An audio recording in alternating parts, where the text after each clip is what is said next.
Assalamualaikum warahmatullahi wabarakatuh. Nepangken wasta abdi Zidan Arauf tina kelas 11 Sains 2. Di dieu abdi bakal ngabaca biantara bahasa Sunda. Assalamualaikum warahmatullahi wabarakatuh. Alhamdulillahirabbil alamin. Wabihi nasta'inu ala umurid dunya waddin. Wassalatu wassalamu ala asrafil anbiya'i wal mursalin wa ala alihi wa sahbihi ajma'in, amma ba'du.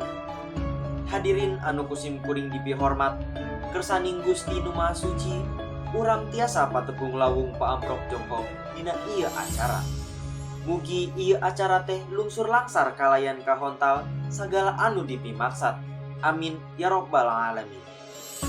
Ngadeg nasim kuring dina danget ieu payunan bapa, ibu, kalayan rencangan anu sami rawuh.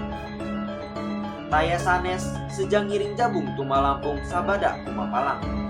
Nanging sanaos sulung ku pangaweruh sudah ku pangabisa sim kuring baris nyobi ngaguar tema biantara anu unina ngaronjatkeun gareus nonoman kana basa Sunda. Hadirin nu dipihormat, saparantos sim kuring maluru sababaraha sumber anu jadi rujukan. Si horeng gening anu utama pikeun para nonoman atanapi generasi muda anu jadi seusiwi pajajaran teh. Taya sanes kedah mibanda rasa katinang kana budayana. Ulah nepikeun kajati kasilih kujuti.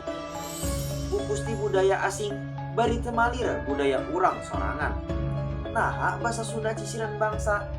Rupina basa Sunda teh dudukeun ciri anu dipibanda ku salah sahiji suku bangsa.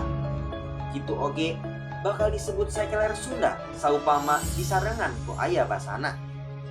Asa palang siang dina hiji waktu keur aya di negara dengan. Hek aya nu naos. Kawit di mana? Dijawab teh di Indonesia. Indonesiana di mana? Ana dijawab teh di Jawa Barat. Batur teh nanya deui, atuh pinter bahasa Sundana, biasa abdi ngiring diajar. Bisa kumahan teuing erana saupama urang keur di mancanegara diperedih ku batur pikeun ngawanokeun bahasa Sunda. Tapi urang teu bisa ngawanokeun bahasa Sunda seleres nama sanes kanggo para nonoman wungkul. Tapi tos kedah diwanokeun ti kawit balita. Upami di Jawa Baratnya ku bahasa Sunda.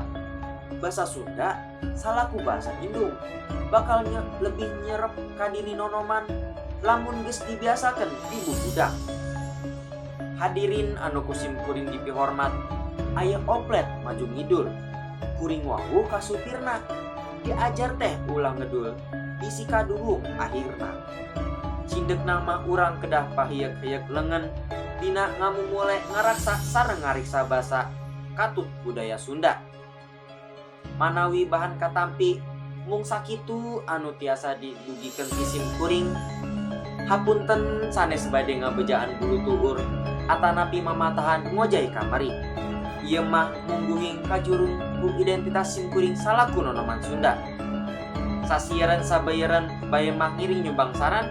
Amit mungkur hapunten sakali deui bilih aya basa anu kirang merenah sumarambah kana mana sareng matak nyelekit kana ati. Mugi agung cukup lumur jembar pangampura. Wassalamualaikum warahmatullahi wabarakatuh.